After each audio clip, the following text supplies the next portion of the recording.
आज हम पढ़ेंगे कि विद्युत धारा के क्या क्या प्रभाव होते हैं। तो जब किसी चालक में विद्युत धारा प्रवाहित होती है तो उसके कारण निम्न प्रभाव उत्पन्न होते हैं। इसमें से सबसे पहला प्रभाव है ऊष्मीय प्रभाव, यानी कि जब चालक का ये वह गुण होता है जिसके कारण यह स्वयं में प्रवाहित होने वाली धारा यानी कि विद्युत धारा का विरोध करता है। अब यह विरोध कम भी हो सकता है और ज्यादा भी हो सकता है, लेकिन ये किस पर निर्भर करता है? ये चालक की प्रकृति पर निर्भर करता है कि वह उसका विरोध कम करे या ज्यादा। और इस विरोध के फलस्वरूप ही क्या होता है, चालक में ऊष्मा उत्पन्न होती है। अब इस प्रभाव पर काम करने वाले कुछ उपकरण हैं जो कि मैंने उदाहरण में बताए हैं। कौन कौन से उपकरण हैं वो? जैसे इलेक्ट्रिक आयरन हुआ, हीटर हुआ, बल्ब हुआ। इनसे हम ऊष्मीय रूप में ऊर्जा प्राप्त करते हैं, यानी कि विद्युत धारा इनमें प्रभावित होती है और ऊष्मा के प्रभाव के कारण ये हमें ऊष्मा देते हैं, और जिसका उपयोग हम आयरन करने, हीटर में और बल्ब में करते हैं।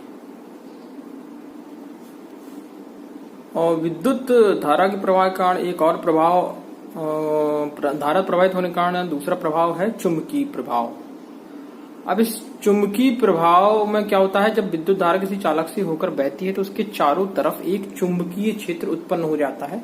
जैसा कि हम चित्र में देख पा रहे हैं कि आई जो दिखा रहा है वो विद्युत धारा की बहने की दिशा है जो कि एक चालक में बह रहा है, और जो मैंने काले मार्कर से दिखाया है, चारों तरफ एक पाथ बनाया है, वो है चुंबकीय क्षेत्र।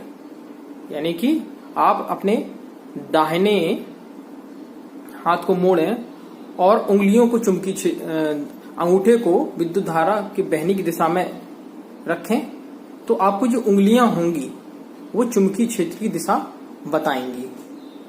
इस प्रभाव का उपयोग हम विद्युत मोटर बनाने में, विद्युत घंटी बनाने में, विद्युत चुंबक आदि बनाने के लिए करते हैं। और तीसरा प्रभाव होता है रासायनिक प्रभाव। जब हम किसी विद्युत धारा को अम्लीय विलयनों में से होकर गुजारते हैं यानी प्रवाहित करते हैं, तो विलयन क्या होता है?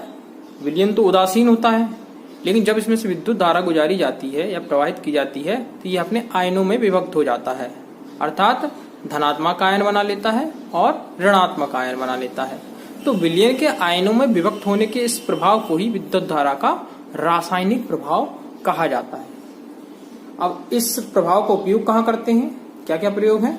एक तो इससे सेल अथवा बैटरी बनाने में किया जाता है, धातु निष्कर्षण में किया जाता है, एवं विद्युत लेपन। यदि हमें समझिए कि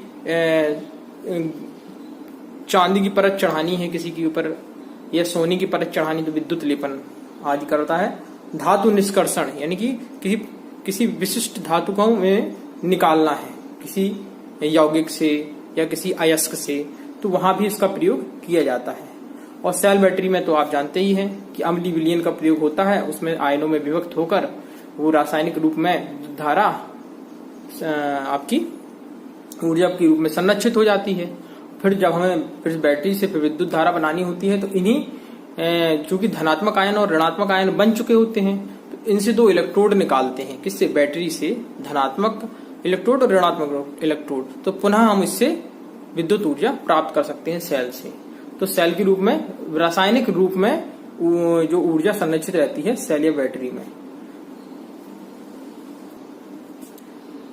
एक और प्रभाव होता है किरण प्रभाव।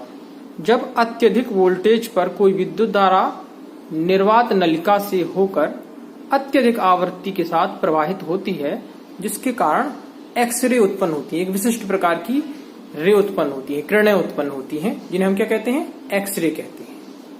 इन एक्सरे का प्रयोग हमने चिकित्सा क्षेत्र में देखा होगा, जो कि हड्डियों का छायाचित्र प्राप्त करने के लिए किया जाता है।